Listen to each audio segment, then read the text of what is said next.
Let's stay with this particular story and speak to political analyst Rebone Tau, who joins us live now. Rebone, some are calling it a waste of time. Others are saying an opportunity that she was indeed supposed to use if she wanted to be heard.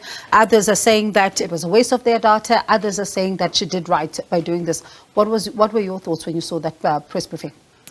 Good afternoon and good afternoon to the viewers. I think for me, it's a sad day in terms of our democracy, because I'm in a Chapter 9 institution, one of the institutions that were actually created to strengthen our constitutional democracy, and to have such where a member of parliament, a recording is played, and trying to, as it is alleged, trying to get bribe money.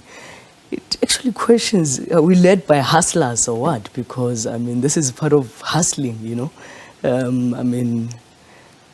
know the Pala matter also, money. And this is also linked to the Pala, as we had the public protector also raising the issues about the investigation into the Pala. But it's sad for our democracy that actually 30 years down the line, we are here as a nation. Some are saying that though the audio needs to be possibly authenticated to prove that this is indeed her, and saying that of course she should have even released all of the other audio recordings that she says she still has in her possession. Where do you stand on that? It's said that Tina passed on, and up to now we don't know what was the cause of her death. I was even speaking to some ministers, even asking when is the funeral. No one even seems to know.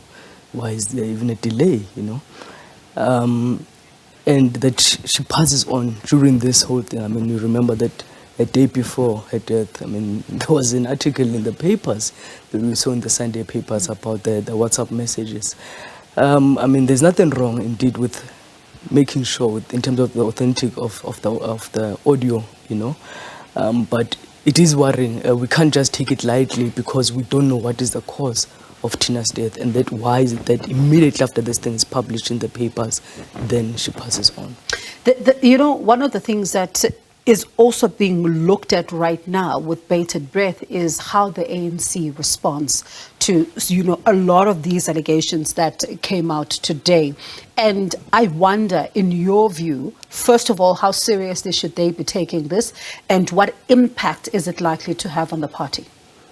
The ANC that we know of today will defend its position on this matter.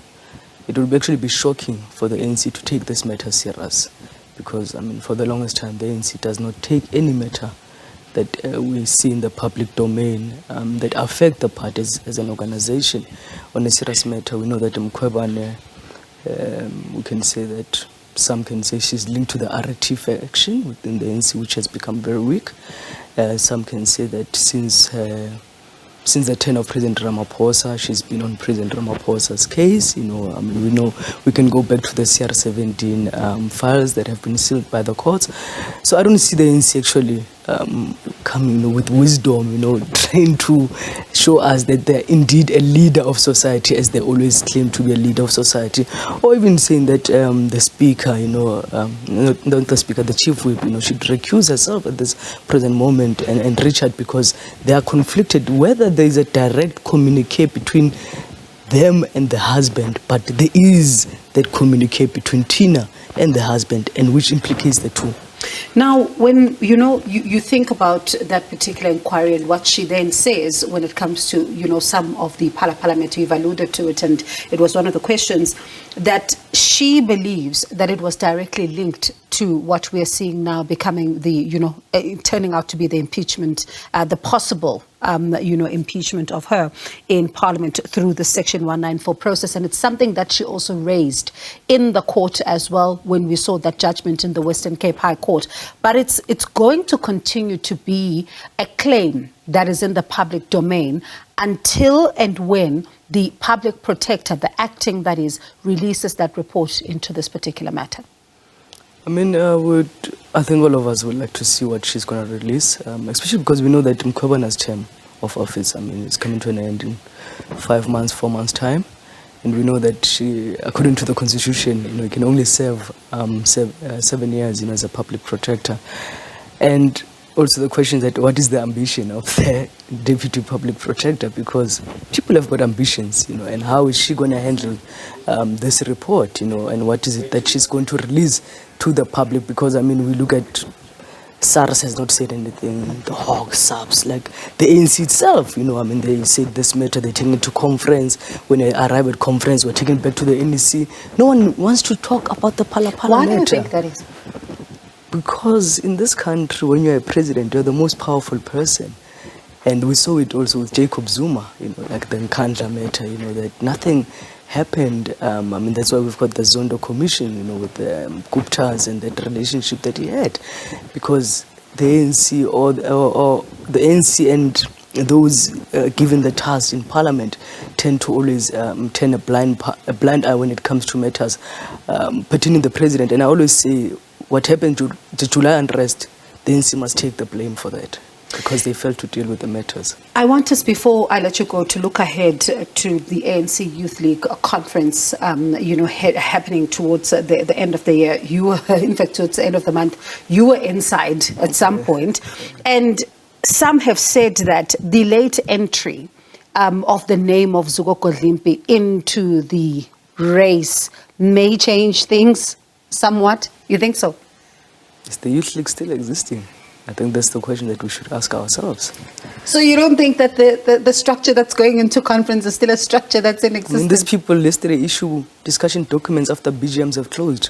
What were branches discussing? Only names.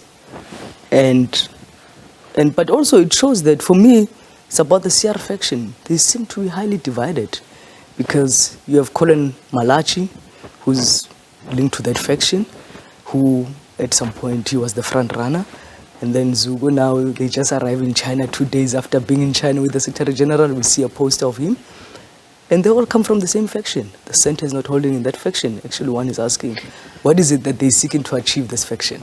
So then, from what you're saying, it doesn't sound like the Youth League could go back to its glory days, particularly when you think of how powerful it was. Think about the past, how the removal of former President Thabo Mbeki happened, and the role that the Youth League, would have played, and in some of the critical moments within that particular organization. You don't think it can go back to being that?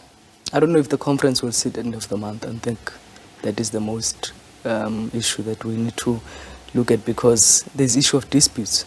Will they be able to resolve the disputes? And I think what is very funny about this, you have Mdumanana, who's the chair of the disputes committee, and then he's also the chair of the appeals committee. There's a lot of things that don't make sense about this conference. And if some might want to take it to court, they might have a case. Because I think the ANC, some ANC leaders are actually looking for 2027, and they're so desperate to want to use the Youth League building up to 2027. That's why the CR faction is now splitting.